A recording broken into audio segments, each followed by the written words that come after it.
अपर्णा बस्ती और हमारा constitutional lecture series का आज का टॉपिक है सिटीजनशिप।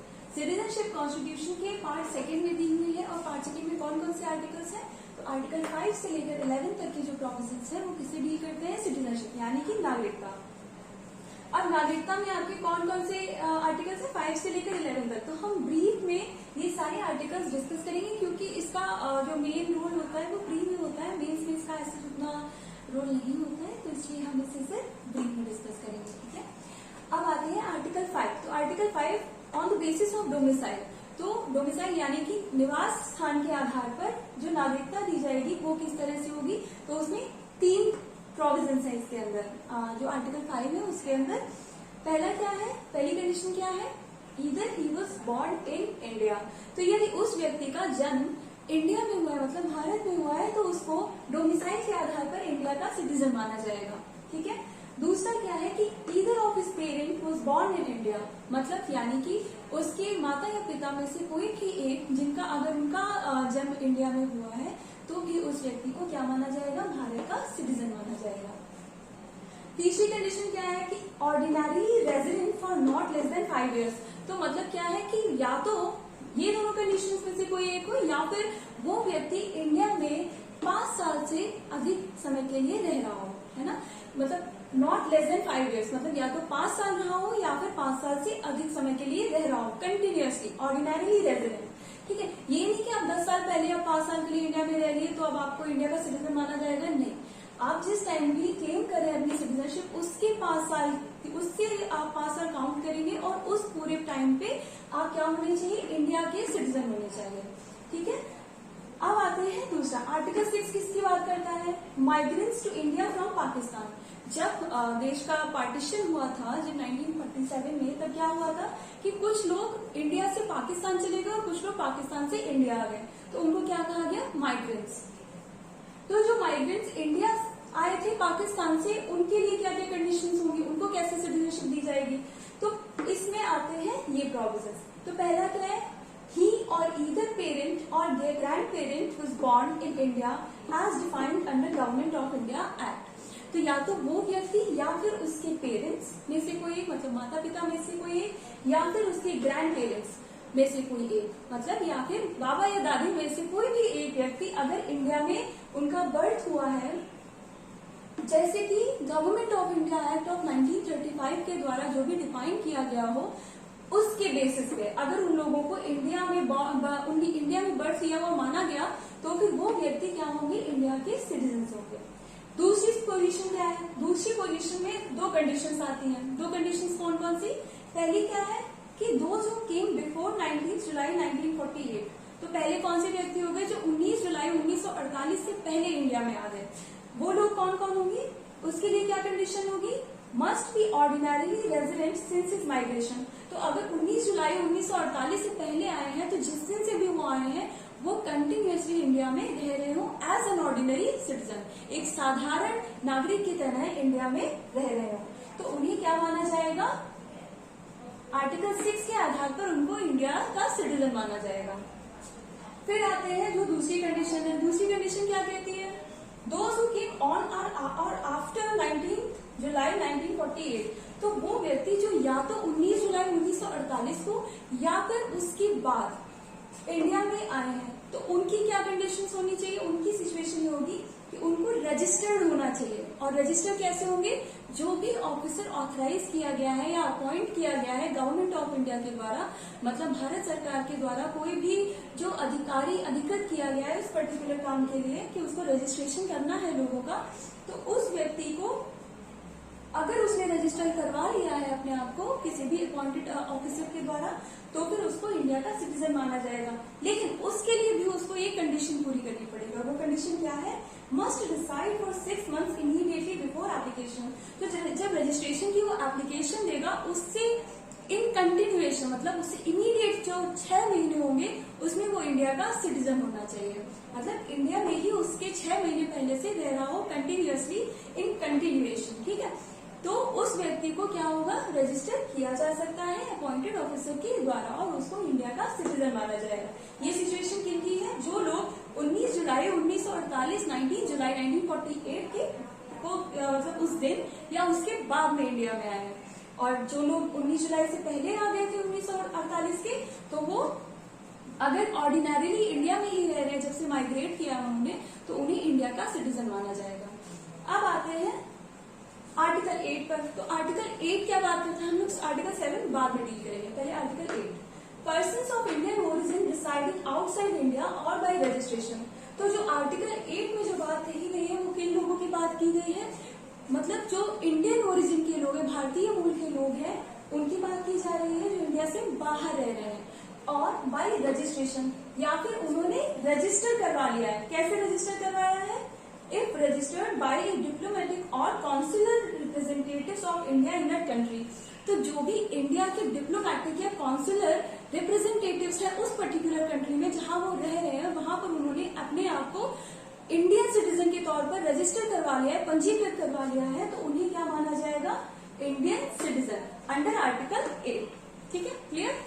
अब आते हैं आर्टिकल 9 पर। तो आर्टिकल 9 क्या बात करता है, ये बात करता है कि कैसे इंसान अपनी सिटीजनशिप, कैसे उस व्यक्ति को इंडिया का सिटीजन नहीं माना जाएगा।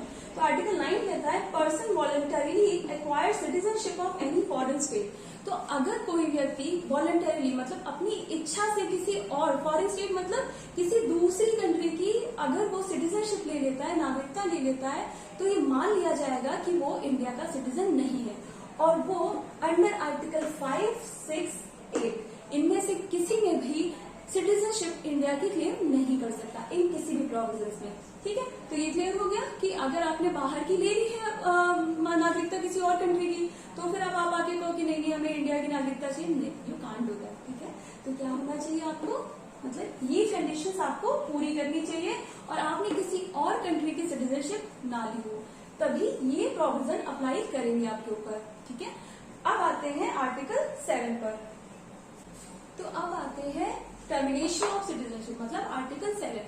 आर्टिकल 7 किसकी बात करता है कि सिटीजनशिप नागरिकता कैसे खत्म हो जाएगी, ठीक है, टर्मिनेट हो जाएगी। तो इसमें क्या क्या प्रोविजंस है, if migrated to Pakistan after 1 March 1947। तो यदि कोई भी व्यक्ति 1 मार्च 1947 के बाद में इंडिया से पाकिस्तान चला गया है और माइग्रेट कर गया है पाकिस्तान को, तो उस व्यक्ति की सिटीजनशिप क्या मानी जाएगी, खत्म मानी जाएगी, उस व्यक्ति को इंडिया का सिटीजन नहीं माना जाएगा। ठीक है, फिर क्या आता है, लेकिन इसी आर्टिकल का जो प्रोविजो है वो ये कहता है कि if migrated person returns to India, यदि जो पर्सन माइग्रेट किया है यहाँ पर वो यदि इंडिया में वापस आ जाता है, कैसे, ऑन परमिट ऑफ रीसेटलमेंट और परमानेंट रिटर्न।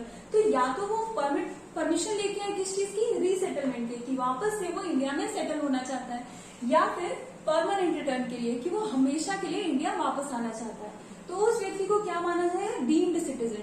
ठीक है, तो डीम्ड सिटीजनशिप दे दी जाएगी उस व्यक्ति को जो भी यहाँ से यहाँ वापस आ गया है। ठीक है, तो जो प्रोविजन पार्ट कहता है कि इन लोगों को भी क्या माना जाएगा, इंडिया का सिटीजन माना जाएगा। ठीक है, अब आते हैं आर्टिकल 10 पर। तो आर्टिकल 10 क्या बात करते हैं, continuance of rights of citizenship. तो जो भी व्यक्ति at the commencement of the constitution India के सिटीजन माने गए थे, वो व्यक्ति इन कंटिन्यूएशन इंडिया के सिटीजन माने जाएंगे। लेकिन क्या होगा, जो भी पार्लियामेंट जो भी लॉज बनाएगी उनके अधीन रहते हुए। ठीक है, तो जो भी लॉज होंगे they will be subject to the laws made by parliament. ठीक है, तो वो लोग क्या हो जाएंगे, आर्टिकल 10 के अकॉर्डिंग उनको राइट्स मिलेंगे सिटीजनशिप इन कंटिन्यूएशन। ठीक है, आर्टिकल 11 बात करता है parliament to regulate the rights of citizenship by law. तो पार्लियामेंट कभी भी कोई भी चीज जब रेगुलेट करती है, किसी भी वो ऐसे डिक्लेयर थोड़ी कर देती है कि नहीं आज से ये नहीं ये है। ठीक है, ऐसा नहीं होगा। जो भी लॉ, जो भी कॉन्स्टिट्यूशन में जो कुछ भी है, अगर आप उसको चेंज करना है तो आपको पहले पार्लियामेंट में बैठ के एक लॉ बनाना पड़ेगा। ठीक है, तो यहाँ पर क्या दिया गया, पार्लियामेंट क्या करेगी, रेगुलेट करेगी। क्या रेगुलेट करेगी, राइट्स ऑफ सिटीजनशिप। ठीक है, तो सिटीजनशिप के, नागरिकता के जो भी अधिकार है उनको कैसे रेगुलेट करेगी, पार्लियामेंट लॉ के द्वारा, एक विधि बनाकर। ठीक है, अब इसी के परसुएशन में पार्लियामेंट ने कौन सा लॉ पास किया, सिटीजनशिप एक्ट ऑफ 1955। तो जो सिटीजनशिप एक्ट 1955 का है उसके द्वारा ही जो भी सिटीजनशिप इंडिया में मिलती है, किस तरीके से गवर्न होगी, तो वो सब इसी एक एक्ट में दिया हुआ है। फिर अब क्या हुआ, ये मतलब इसमें आपका by birth, on the basis of nationalisation, on the basis of descent, ऐसे करके काफी कुछ दिया हुआ है। फिर टर्मिनेशन भी दिया हुआ है। तो इसको जब आप मतलब डिटेल में पढ़ेंगे तो आपको पता चलेगा। आई थिंक एलएलबी में होता भी है ये सब्जेक्ट। तो यस, दैट्स इट। फिर आता है सिटीजनशिप अमेंडमेंट एक्ट ऑफ 2003। तो इस एक्ट के द्वारा क्या किया गया, ये जो इस एक्ट में अमेंडमेंट किया गया 2003 में, जिसके द्वारा डुअल सिटीजनशिप लाई गई। और इसके द्वारा क्या किया गया, कुछ स्पेसिफिक कंट्रीज थी, मतलब उनमें और इंडिया में दोनों में डुअल सिटीजनशिप मान ली जाएगी। अगर आप उन पर्टिकुलर कंट्रीज का सिटीजनशिप लेते हैं तो आपको वहां के साथ साथ इंडिया का सिटीजन भी माना जाएगा। आपको इंडिया की सिटीजनशिप नहीं छोड़नी पड़ेगी। उसमें कनाडा, ऑस्ट्रेलिया, यूएसए, ऐसे करके कुछ और कंट्रीज भी थी। तो लेकिन 2005 में एक और अमेंडमेंट आया इस एक्ट का, ठीक है, सिटीजनशिप अमेंडमेंट एक्ट ऑफ 2005।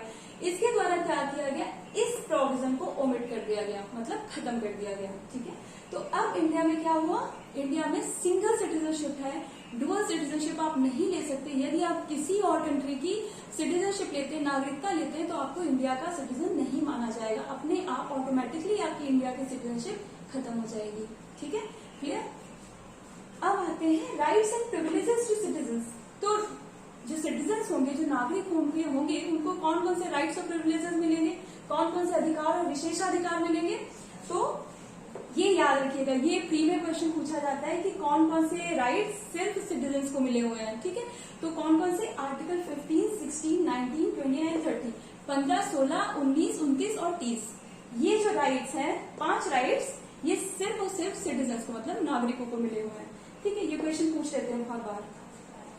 फिर दूसरी क्या प्रिविलेजेस है कि जो भी इंपॉर्टेंट ऑफिसेज हैं इंडिया के, जैसे कि प्रेसिडेंट हो गए, वाइस प्रेसिडेंट हो गए, अटॉर्नी जनरल हो गए, सुप्रीम कोर्ट, हाई कोर्ट के जजेस हो गए, एडवोकेट जनरल्स हो गए, तो वो सब कौन होंगे, जो भी इंडिया के सिटीजन्स होंगे। नॉन सिटीजन्स इंडिया में ये सारी पोस्ट होल्ड नहीं कर सकते हैं, ठीक है। तो इम्पोर्टेंट ऑफिसेज होल्ड करने के लिए भी आपको क्या होना चाहिए, इंडिया का सिटीजन होना चाहिए।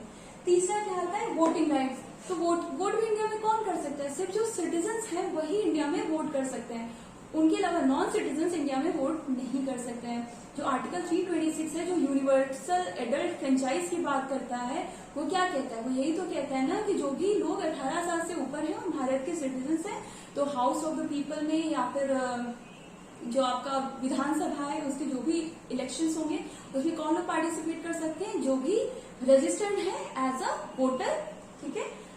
और कौन होंगे वो लोग जो 18 साल से ऊपर है और इंडिया के सिटीजन्स हैं। तो ये दोनों प्रोविजंस क्या हो गए आपके कि आपको वोटिंग राइट्स भी इंडिया में तभी मिलेंगे जब आप सिटीजन होंगे इंडिया के, ठीक है। तो ये था आपका सिटीजनशिप का पूरा प्रोविजंस, जो कि आर्टिकल 5 से लेकर आर्टिकल 11 तक दिए हुए हैं कॉन्स्टिट्यूशन में।